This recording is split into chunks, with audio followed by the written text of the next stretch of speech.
and have given a boy for a harlot. Let me explain how they've given a boy for a harlot. Are you familiar with stud breeding? You know, that's what they do to prize horses or prize dogs. They breed them, the biggest, strongest, fastest, so that they can get more big, strong, and fastest, right? You go into the history of slavery, especially connected to the U.S. And what will you see? You will see a history of stud breeding. Take this big, strong black man and you pass him around to different plantations so that he can breed more big, strong black men.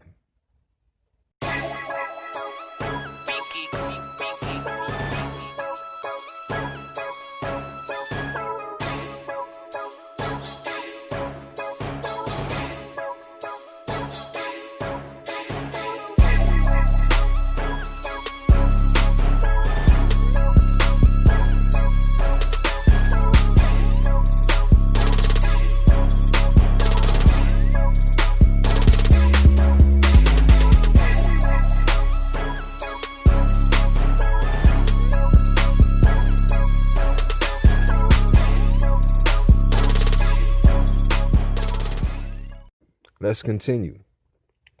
Oh, and they sold a girl for wine that they might drink. That goes to this country's quote unquote beloved so-called founder or discoverer, Mr. Columbus and his boys. You know, a lot of them went around pretty much kidnapping young women. You know, sex trafficking was going on way back then. And this is facts. These are not threats. These are verified facts that you can read. They took a lot of young women, and they did with them as they pleased. You can look into that for yourself. And let's get down to verse 4. Yeah. And what have ye to do with me, O Tyre and Zidon, and all the coasts of Palestine? The Most High is asking you, or asking these people, what business do you have with me? Do you associate yourself with me? And I see it very funny that the coasts of Palestine are mentioned here. That's where you have Israel, right? They took that, right? That was in the war. So Israel is right there. And he's asking them, what do you have to do with me? Huh? He's asking them, what do you have to do with me? This is right here in your scripture. This is Joel chapter 3. Because when you know the coast of Palestine, you can see that's where the Israel people are, right? The Israelis, right? He says, will ye render me a recompense? Because, the other nations have scattered his people and parted his land. And he says, if ye recompense me, swiftly and speedily will I return your recompense upon your own head. Right? Because ye have taken my silver and my gold and have carried into your temples my goodly pleasant things. Even it says, you have sold the children of Judah and the children of Jerusalem. Sold. Right? So he says, the recompense he will bring back to your own head is he will sell your sons and your daughters into the hands of the children of Judah. and they gonna sell them off. So that is out of your own KJV right there. Reading my own, but you know what I mean. Let's go a little further, a little deeper into this, shall we? We have Deuteronomy 28:68. I might do this a little backwards. So bear with me. And please follow along because you can see it for yourself. And it will open your eyes to these questions, right? So, Deuteronomy chapter 28, I'm starting at 68, and we're going to work our way backwards. All right? And 68 reads, excuse me. And 68 reads, and the Lord shall bring thee into Egypt again with ships, by the way whereof I spake unto thee. Thou shalt see it no more again, and there ye shall be sold. There's that word again. Unto your enemies for bondmen and bondwomen, and no man shall buy you. Now, I want to give you a little more understanding of that. So we're going to also get that out of the Tanakh real quick. But I mean, while I find that, you contemplate and you think on and you dig on who was sold as bondmen and bondwomen in Egypt. When you hear Egypt, what do you think of? You know, Egypt is really the house of bondage. That is where he says he's going to take them again, to the house of bondage. That's slavery. That's captivity. And this is going to be done with ships. Now, when Joseph went first down into Egypt, did he take a ship? Because that's where the rest of the Israelites pretty much came from, you know, Joseph and all his brothers, you know, the 12. You know, they went down into Egypt, or up, or, you know, whichever way you could say it. They went into Egypt, man. And from there, they was there until the Most High released them out of Egypt. That's where you get the story of the Exodus. So, right now, we're going to show you Deuteronomy 28:68 in the Tanakh. And we're going to go through some more verses in this Deuteronomy so that you can get your good feel of this information. All right. Deuteronomy chapter 28, verse 68.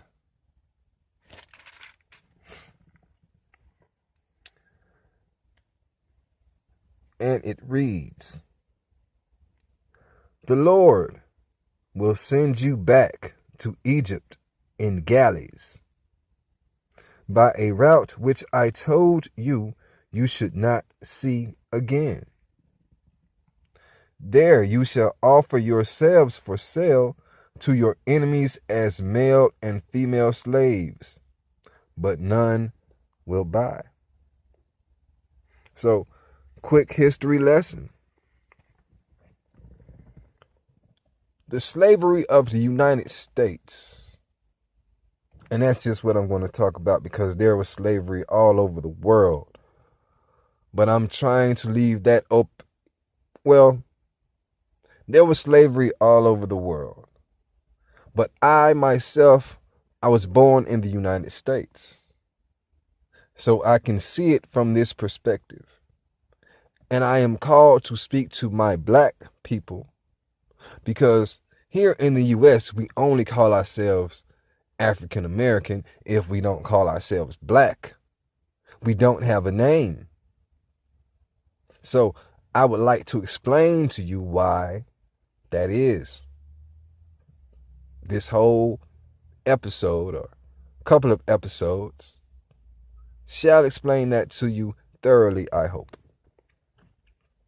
Because you go back to Psalms 83, and your name was to be put out of remembrance, so that you are no longer aware of who you are, and that you are no longer a threat to the other nations, because you have been successfully separated from your power. You have sinned against the Most High to the point that he turned his face away from us, so that the world can pretty much do whatever they want to with us. But don't get it twisted. He's always had his eye on us, and he knows what's going on. That's why you see the recompense that was just read about, and how they will be sold unto us, and we will sell them off. But in history, there were different types of servitude. We were taught that it was only just them snatching us up from Africa, bringing us here on boats, and making us do whatever they want, whenever they want, right? In actuality and reality, there were a couple of thousand, maybe a few 100,000 of people picked up from Africa that was brought to the U.S. There were also many people from the U.S. and South America and Central America shipped out from here to other places in the world. And there were people from other places in the world who came here. And all of this was done with boats and ships. So there were some of us who would travel here, even to this day. Don't you see immigrants? We have a lot of different islanders that come here, and they come here to work. So there has been indentured servitude, I believe I pronounced that right. And that is pretty much you selling yourself as a servant. But you get a time limit on that sentence, right? And there's supposed to be an agreement. There is payment. Even if it's just bare minimal, there is payment. Now, no man will buy you. That tells you you got kidnapped. That tells you it didn't go the way you thought it was going to go. That tells you you got tricked. There's a lot of folk tales or legendary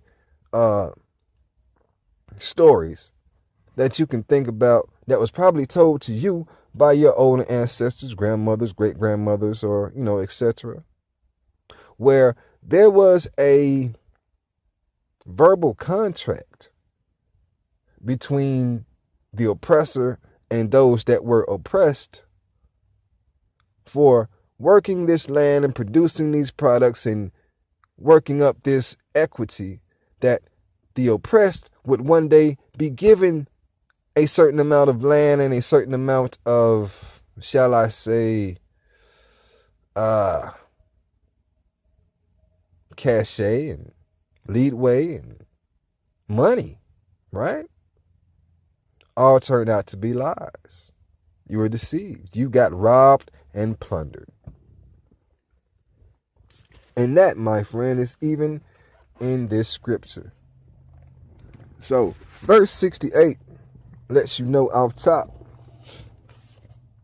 we're dealing with slavery.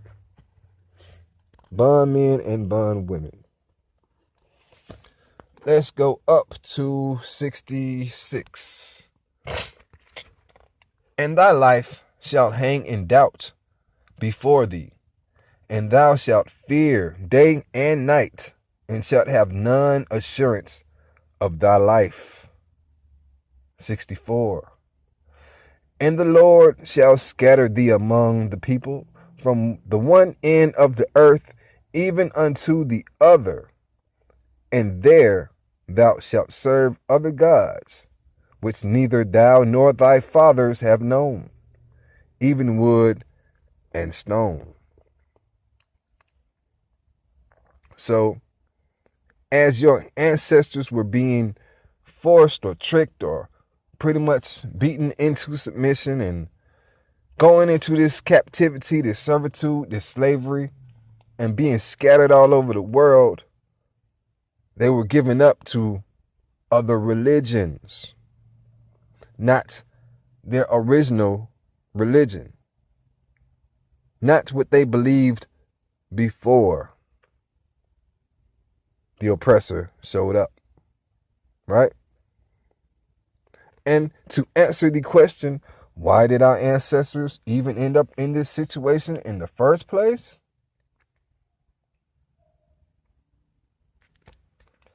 Deuteronomy 28:45 down to about 50.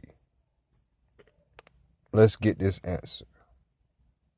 Moreover, all these curses shall come upon thee, and shall pursue thee, and overtake thee, till thou be destroyed, because thou hearkenedest not unto the voice of the Lord thy God, to keep his commandments and his statutes, which he commanded thee. So, excuse me, y'all. Allergies and whatever it is. All right, we're going to power through. Because our ancestors did not keep the commandments and the statutes, they ended up being subjugated to these curses. And these curses, or these conditions, right? Verse 46 says, they shall be upon thee for a sign and for a wonder, and upon thy seed forever. So, they are on you for a sign. This is a teller. So your ancestors went through this so that anyone who can seriously sit down and read these scriptures with some sense cannot deny who you are. This fits your history, black man and black woman, to the T. Tailor made, man. Right? And they shall be upon thee for a sign and for a wonder, and upon thy seed forever. Yo, I appreciate you checking me out today. I am your boy 1DB The Movement, aka One Flip Dollar. And this has been You Gotta Think Deeper with your boy 1DB. If you enjoyed this video, please hit that like button. If it helped you out in any way, subscribe to the channel if you want to see more content like this, and share so that it can reach more people in the world, because they need some truth. We need some truth. All praises to the Most High for waking me up and giving me this opportunity. Y'all be easy, man. You gotta think deep.